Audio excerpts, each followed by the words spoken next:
Vous savez, je suis pas un puriste. Malgré les critiques que je fais sur ma chaîne, je pense qu'on peut très bien s'amuser sur un jeu de merde.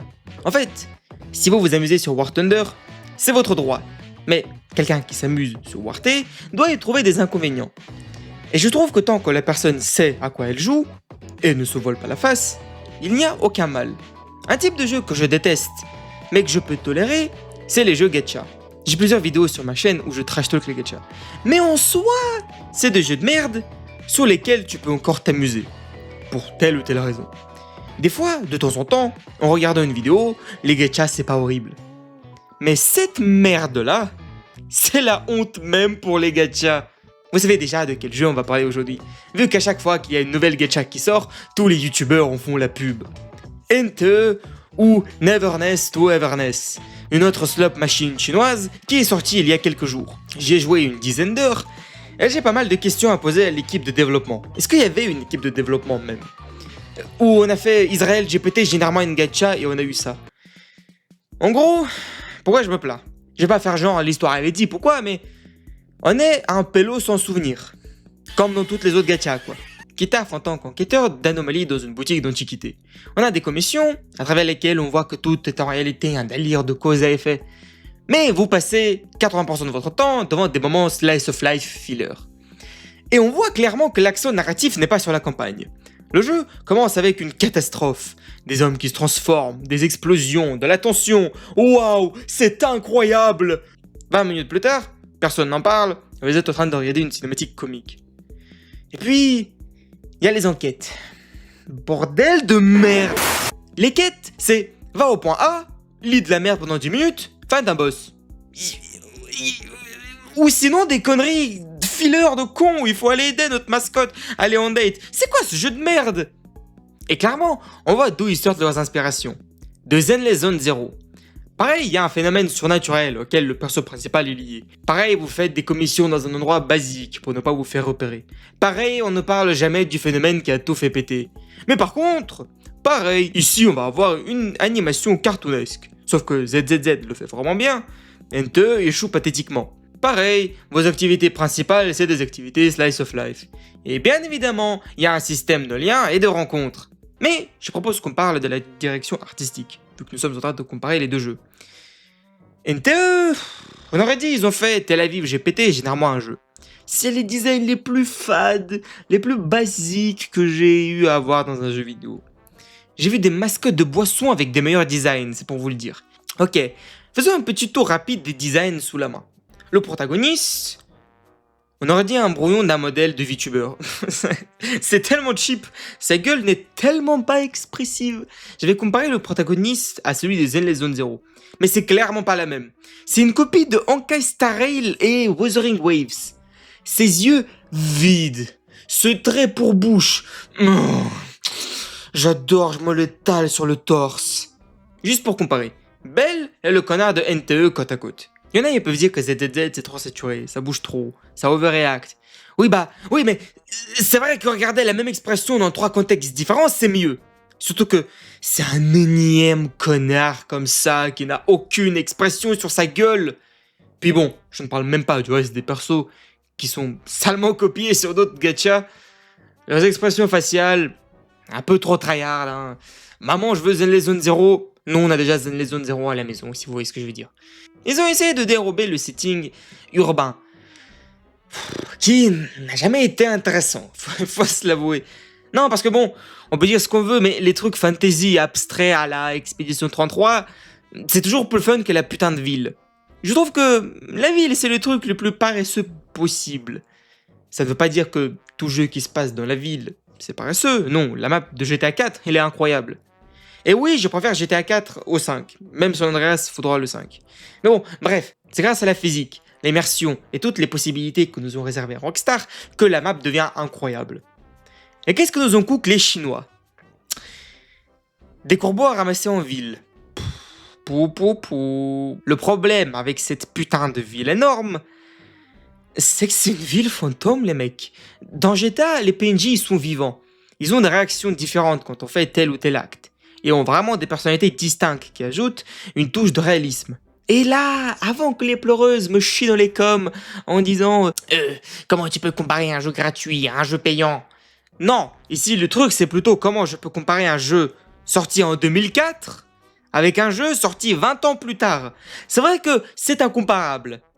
Les PNJ de NTE, c'est juste un remplissage pour ne pas que la ville soit vide. À part ça, l'immersion souffre par la manière dont on explore la ville.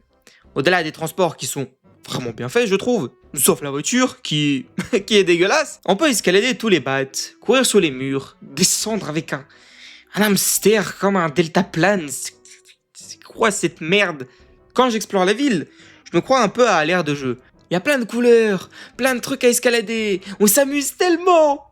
Vous avez de petites photos à prendre, des courses à faire, des dates, de la pêche. Mais c'est un parc d'attractions quoi, c'est pas une ville où vivent les gens. Et la notion de parc d'attractions est vraiment montrée à travers les activités qu'on a. Vous pouvez gérer vos propres cafés, avoir de nombreux business dans la ville, vous pouvez gagner de l'argent, gérer les stocks, découvrir de nouvelles recettes.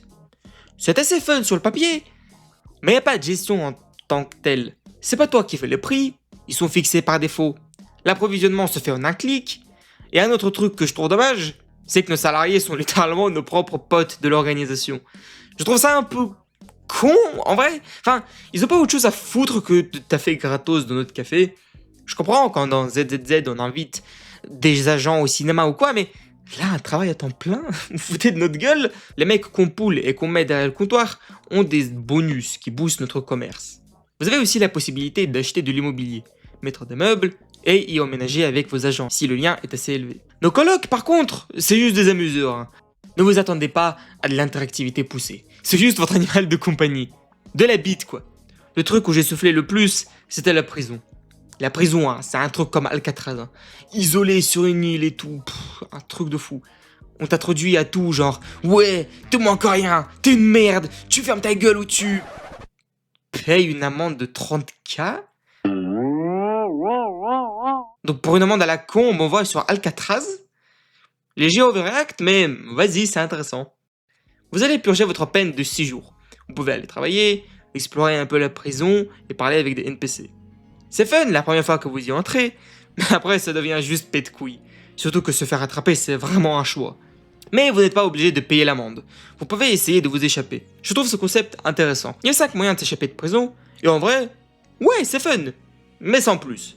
Une autre activité urbaine, c'est les combats à la con dans les rues de la ville. Déjà, les designs de nos ennemis sont hideux. Voilà, je suis désolé, je vais pas défendre ça. Je trouve pas un château de carton stylé. Et puis les effets visuels dans tous les sens, c'est vraiment abusé de fou. On aurait dit j'ai le TDAH.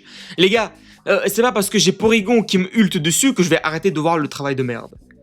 Ces combats ont 2 problèmes.